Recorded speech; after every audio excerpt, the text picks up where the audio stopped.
Hello dear student, this is lecture number 19. So in lecture number 19 we want to discuss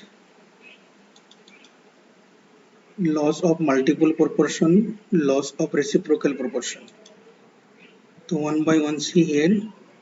In the last lecture we discussed law of conservation of mass and law of definite proportion. These two laws we discussed in the last lecture. In today's lecture we want to discuss laws of chemical combination का जो number 3. That one is number 3, law of multiple proportion. Multiple proportion. So this law was given by Dalton.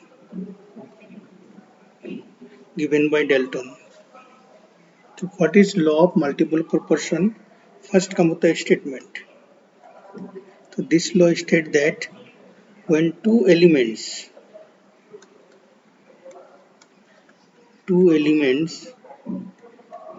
combine to form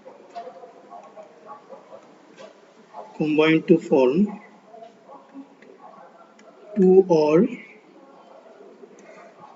more than two compounds, then the different masses of one element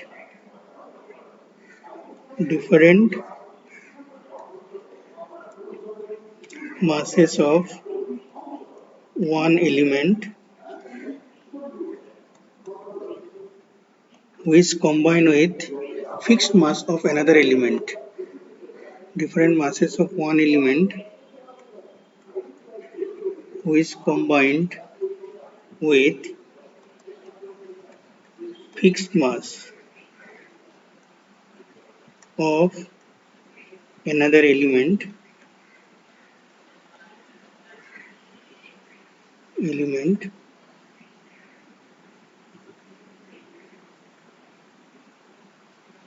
bears a simple whole number ratio. Bears a simple whole number ratio.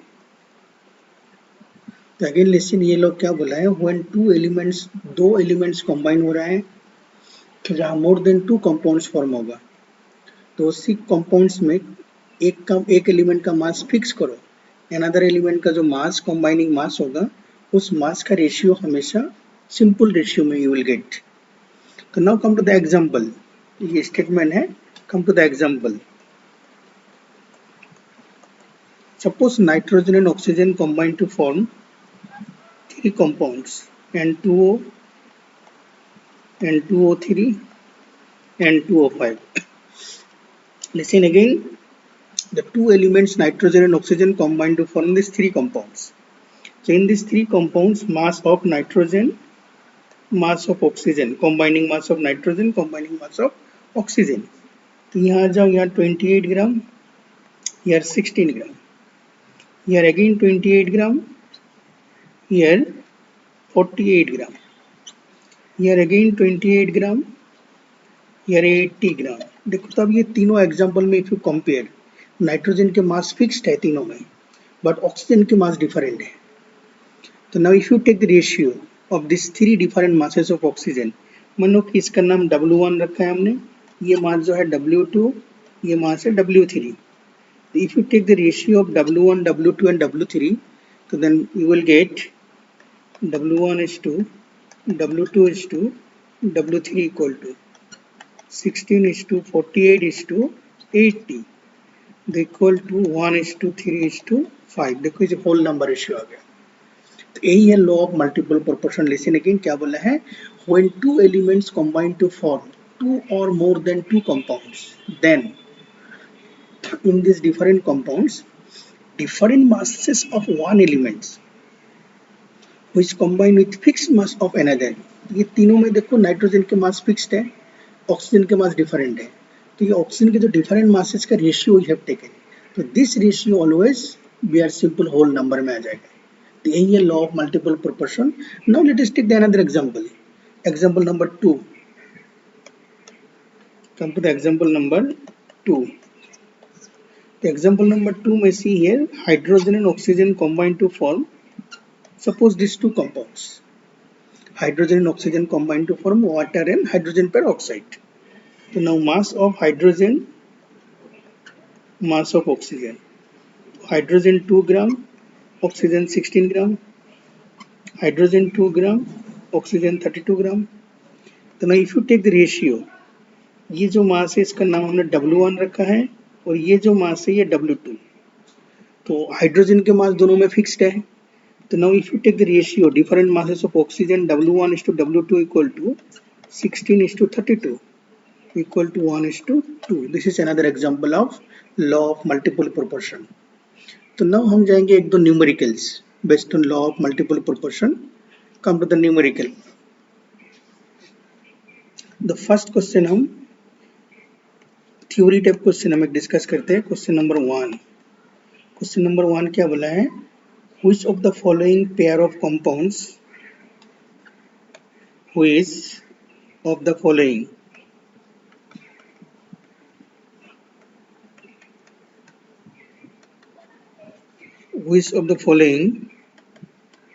pair of compounds illustrate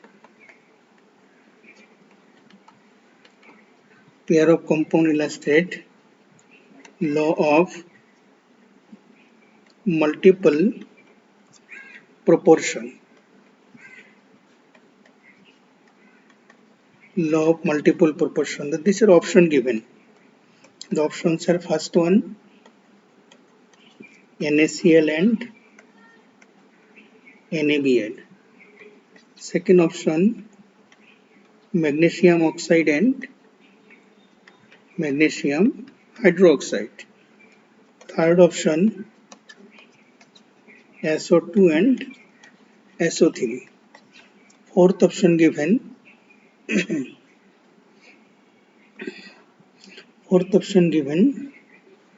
all of this. So which option is correct? How will you find out this thing?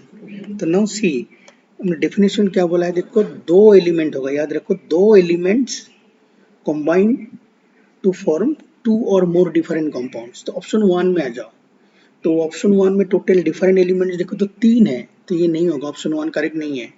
3 elements क्या क्या है? एक nitrogen है, chlorine है, एक bromine है. तो ये नहीं है. Now come to the second option. वहां में भी कंपाउंड्स 2 है बट एलिमेंट्स 3, क्योंकि मैग्नीशियम है, ऑक्सीजन है, हाइड्रोजन है. ये भी नहीं होगा. तो now come to the option 3. Compounds भी 2 है, elements also 2. Sulphur and oxygen दोनों में ही है. The option 3 is the answer. 1 and 2 correct नहीं है, ऑप्शन 3. तो now let us take one numericals. Come to one numericals. The question is question number 2. क्या बोला है? The two elements A and B combine to form different products according to the following reaction. Two elements capital A and B combine to form different products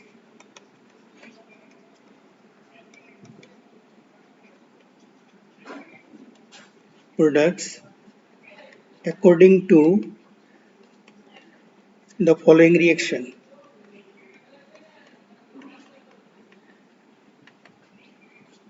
According to the following reactions. So now come to the reaction number 1. A plus B after reaction X form हुआ है. तो A की मास दिया है 0.3 ग्राम, B दिया है 0.4 ग्राम और product form हुआ है 0.7 ग्राम. तो now come to the reaction number 2. A plus B combine हुआ है, Y फॉर्म हुआ है. A plus B combined, okay, Y form हुआ है. Combining mass of A given 18 gram, combining mass of B given 48 ग्राम. तो after that product form हुआ है 66 gram. तो now come to the reaction 3. A plus B again combined to form another compound Z. Here combining mass of A 40 gram, combining mass of B 160 gram. After reaction यहाँ दिया हुआ 200 gram. तो now question क्या बोला है? Show that the data illustrate law of multiple proportion. Show that the data illustrate the law of multiple proportion. Multiple proportion. तो इस जो क्वेश्चन है देखो, इन दिस क्वेश्चन में ए एंड बी कंबाइन होकर तीन को डिफरेंट कंपाउंड्स फॉर्म है हाइपोथेटिकल, जहां देखो तीनों में different A mass of A is also different, mass of be also different. तो बोला है कि ये डेटा जो दिया हुआ है, ये डेटा यूज करके तुमको प्रूव करना है. You have to prove this thing illustrate law of multiple proportion. तो हाउ विल यू प्रूव और how will you verify? See here. तो यहाँ दोनों का मास वेरिएबल है, तो हम किसी एक का मास फिक्स करेंगे, अनदर मास को कैलकुलेट करेंगे. सपोज हमने ए का मास फिक्स रखेंगे. Come to the solution. Come to the solution. Solution the from reaction 1 से देखो हम क्या लिखेंगे. 0.3 gram of A combined with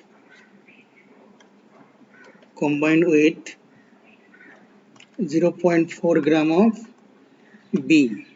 Therefore 1 gram A के लिए 1 gram of A combined with 0.4 divided by 0.3 gram of B equal to 4/3 gram of B. तो इसका नाम हमने W1 रखा है. इसका नाम W1 रखा है. नाउ फ्रॉम 2 में आ जाओ. Come from 2. From reaction 2. तो फ्रॉम रिएक्शन 2 में जो दिया हुआ हम क्या लिखेंगे. 18 ग्राम of A reacted or combined with 48 gram of B. तो या फिर A का मास 1 ग्राम करो. 1 gram of A reacted with 48/18 gram of B equal to.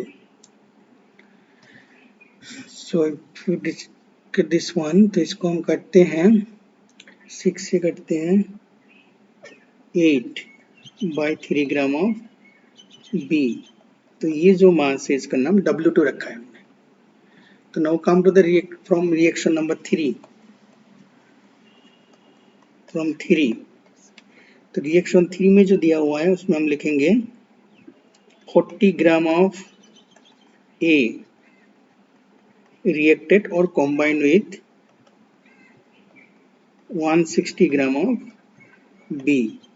Therefore 1 gram of A reacted with 160/40 equal to 4 gram of B. तो this is W3. तो ये जो तीनों रिएक्शन है देखो, तीनों रिएक्शन में मास ऑफ A 1 ग्राम हमने फिक्स करके रखा है, बट मास ऑफ B तो डिफरेंट मासेस ऑफ B जो है वो हम निकाल दिया W1, W2, W3. तो now take the ratio of this 3 masses. तो now W1 is to W2 is to W3 equal to W1 आया था 4/3 is to 8/3 is to 4. तो ये सिंपल रेशियो में कन्वर्ट करना है. 3 से मल्टीप्लाई करो. 12 is to 24 is to 12 equal to 1 is to 2 is to 1. So this is again a simple ratio. Yes, the data illustrate law of multiple proportion. Simple ratio आ गया क्योंकि mass of A हमने fix करके रखा है. Different masses of B जो है which combined with fixed mass of A. तो different masses का ratio you have taken. तो this ratio simple में आ गया. तो meaning is this data illustrate law of multiple proportion. यही है न्यूमेरिकल. यहाँ से दो पॉसिबिलिटी है क्वेश्चन. एक है जो theoretical base question number 1 discuss किया हमने, another one is numerical calculation base.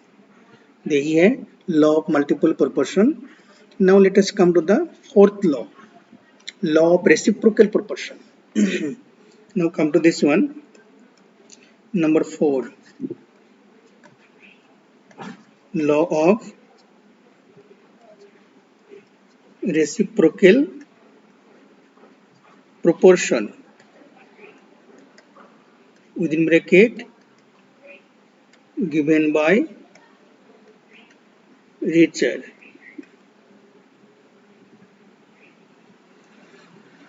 Given by Richard. So see here what is, first let us discuss what is law of reciprocal proportion.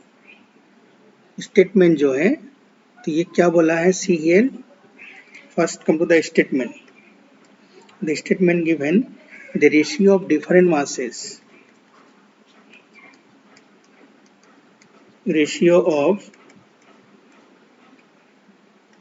different masses of two elements. Ratio of different masses of two elements, capital A and capital B, who is combined with fixed mass of another element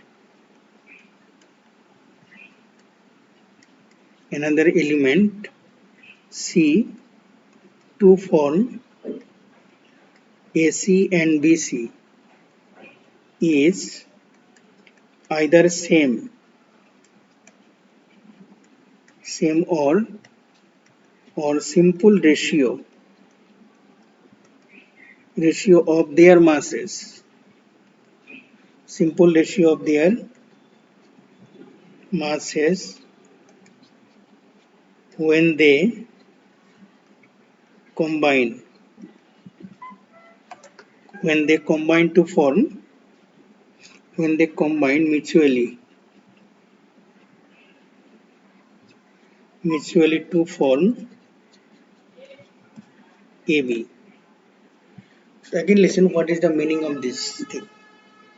इसका meaning यही है, यहाँ element 3 है तो example में देखो, यहाँ A element, B element, C element, ध्यान से देखो, A combine with C to form AC, B combine with C to form BC, again A and B दोनों combine होकर AB फॉर्म हुआ है। तो हमने मास ऑफ C फिक्स करके रखा है। सपोज C के साथ जो A रिएक्टेड था, AC फॉर्मेशन में C के साथ जो A रिएक्टेड था, A का मास W1, अगेन C के साथ जो B रिएक्टेड था, C का फिक्स मास के साथ जो B रिएक्ट करके BC फॉर्म हुआ था वो W2। तो ये दोनों का रेशियो ले लो suppose X, again A and B they are mutually combine होकर AB फॉर्म हुआ है। तो AB फॉर्मेशन में mass of A W1 dash, mass of B W2 dash, तो सपोज ये Y है, तो ये जो X एंड Y मिल गया, ये दोनों सेम भी हो सकता है, एक दूसरे का सिंपल रेशियो भी हो सकता है। तो ये लॉ ऑफ रेसिप्रोकल प्रोपोर्शन। तो ये था हमारा हाइपोथेटिकल एग्जांपल। सो हम ओरिजिनल एक reaction based, let us take example. Come to the examples now. Law of reciprocal proportion, example में जाओ। Example number 1, example number 1, element C, element H, element oxygen, ये 3 element का बीच में रिएक्शन होने जा रहा है, तीनों एलिमेंट।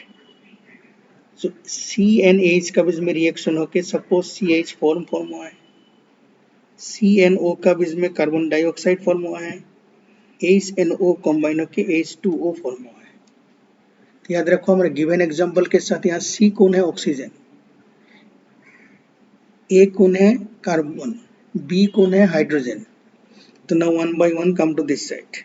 हम यहाँ किसी एक का मास फिक्स कर लेते हैं, इन CH4। तो कार्बन का मास, मानो कि हमने कार्बन का मास फिक्स करके रखेंगे, तो क्या लिखेंगे, 12 gram of carbon reacted with 4 gram of hydrogen. तो ये जो 4 ग्राम है इसका नाम हमने W1 रखा है, हाइड्रोजन के मास। तो now come to the carbon dioxide, CO2। तो यहाँ हमने फिर क्या लिखेंगे, 12 gram of carbon reacted with 32 gram of oxygen. तो देखो CH4 में भी कार्बन का मास फिक्स था, कार्बन डाइऑक्साइड में भी कार्बन का मास फिक्स्ड है, तो ऑक्सीजन के जो ये मास है W2 रखा है। Now ratio R1 equal to W1 is to W2 equal to 4 is to 32 equal to 1 is to 8, ये रेशियो मिल गया। तो ना अभी देखो यहाँ कार्बन हमारा fix element, fix mass carbon है, तो बाकी हाइड्रोजन एंड ऑक्सीजन कंबाइन होकर अनदर कंपाउंड फॉर्म हुआ H2O। तो इन H2O में mass of hydrogen is to mass of oxygen equal to ratio number 2 equal to hydrogen है 2, oxygen है 16 equal to 1:8। देखो दोनों रेशियो सेम हो गया, R1 एंड R2 सेम है, बोथ द रेशियो देखो R1 एंड R2 सेम ही है। तो यही है law of reciprocal proportion. Listen again, this is law of reciprocal proportion. तो यहाँ किसी एक एलिमेंट का मास फिक्स करो, बाकी दो एलिमेंट्स जो है देखो एक फिक्स मास के साथ जो कंबाइन हुआ उसका मास रेशियो कैलकुलेट करो। अगेन बाकी जो दो एलिमेंट्स है they will combine, mutually combine होकर कंपाउंड फॉर्म होगा, उसी कंपाउंड में उसी दो एलिमेंट का मास रेशियो कैलकुलेट करो। तो ये मास रेशियो सेम भी हो सकता है, एक दूसरे का सिंपल रेशियो भी हो सकता है। तो this is law of reciprocal proportion. Now come to the one question. What type of question may ask? How will you give the answer? See here, come to the question. Question is, बोला which of the following compounds illustrate the law of reciprocal proportion? Which of the following compounds illustrate law of reciprocal proportion? Law of reciprocal proportion. So the options are now, first option PaH3, HCl, HBr. Second option PaH3, P2O3, P2O5. Third option PaH3, P2O3, H2S. Fourth option PaH3,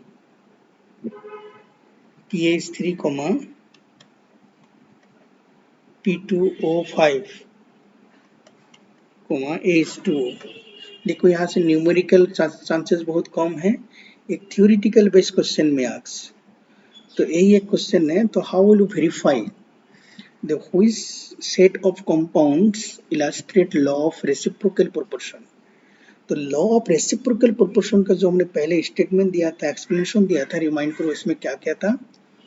total elements 3 होगा, compounds भी 3 है। तो याद रखो क्या क्या दिया था हमने, ए बी सी, कंबाइन होके ए C B C A B, ये 3 कंपाउंड है। एलिमेंट्स भी 3 होगा, कंपाउंड्स भी 3 होगा। तो अभी हम वेरीफाई करते कौन ऑप्शन करेक्ट है। मान लो फॉस्फोरस को हमने ए नाम दिया है, हाइड्रोजन को बी नाम दिया है। तो फॉस्फोरस हाइड्रोजन को ए नाम दिया है, तो क्लोरीन को सी नाम दिया है। ये हाइड्रोजन बी है, तो फर्स्ट वन हो गया ए बी हो गया हमारा, सेकेंड वन हो गया बी सी हो गया, तो थर्ड वन होना चाहिए था ए सी। देखो फर्स्ट वन हो गया ए सी फॉर्म हो गया। अगेन लिसन, फॉस्फोरस को हमने ए नाम दिया है, हाइड्रोजन को बी नाम दिया है, क्लोरीन को सी नाम दिया है। तो ये हमारा ए बी पैटर्न में आ गया, ए बी, ये हमारा बी सी पैटर्न में आ गया। तो यहाँ होना चाहिए था ए सी, मीनिंग इस फॉस्फोरस के साथ क्लोरीन होना चाहिए था, बट यहाँ ब्रोमीन आ गया। तो इसमें एलिमेंट 3 नहीं, एलिमेंट 4 है। तो first one is not correct, first one correct नहीं है। तो फर्स्ट वन को हम क्या लिखेंगे, This is not the answer. So now come to the second one again. This is AB, this is AB, this is AC. तो यहाँ BC होना चाहिए था, AB नहीं है. फॉस्फोरस है, ऑक्सीजन है, हाइड्रोजन, एलिमेंट्स तो 3 है, लेकिन ये है AB, मानो ये हमारा AB, तो ये है AC. तो AB हो गया, AC हो गया, ये BC होना चाहिए था, मीनिंग इस हाइड्रोजन के साथ ऑक्सीजन होना चाहिए था. तो AB करेक्ट नहीं है, दिस ऑल्सो रॉन्ग, नहीं है ये. तो now come to the third one. This is AB, this is AC, तो ये होना चाहिए था BC, मीनिंग इस हाइड्रोजन ऑक्सीजन होना चाहिए था, सल्फर आ गया. यहाँ एलिमेंट्स 3 नहीं, एलिमेंट 4 है, तो this is also not correct. So this is also not correct. Now come to the last one. ये AB, ये AC, तो ये BC आ गया. देखो, this is BC. Yes, this is correct. The option 4 is correct. The ऐसा एक theoretical based question में asks from this part, law of reciprocal proportion. तो यहाँ से न्यूमेरिकल का चांसेस बहुत कम है. तो न्यूमेरिकल का चांसेस क्यों कम है? क्योंकि इसके ऊपर देखो न्यूमेरिकल का कैलकुलेशन बहुत लेंदी होता है, और 1 मिनट नीट एग्जाम में देखो 1 क्वेश्चन 1 मिनट, तो 1 क्वेश्चन 1 मिनट के रेंज में इतना लेंदी कैलकुलेशन चांसेस बहुत कम है. इसलिए अगर थियोरिटिकल बेस्ड क्वेश्चन है तो ये है method, how will you verify which set of compounds illustrate the law of reciprocal proportion. तो आज को हम यहीं पे रखते हैं. नेक्स्ट क्लास में हम लेके आएंगे देखो गै-लुसाक law. After that Gay-Lussac law, then it will come Berzelius hypothesis, Avogadro's hypothesis, Avogadro's law. तो नेक्स्ट लेक्चर में हमारा law of chemical combinations complete होगा. तो आज के लिए हम यहीं पे रखते हैं. ठीक है.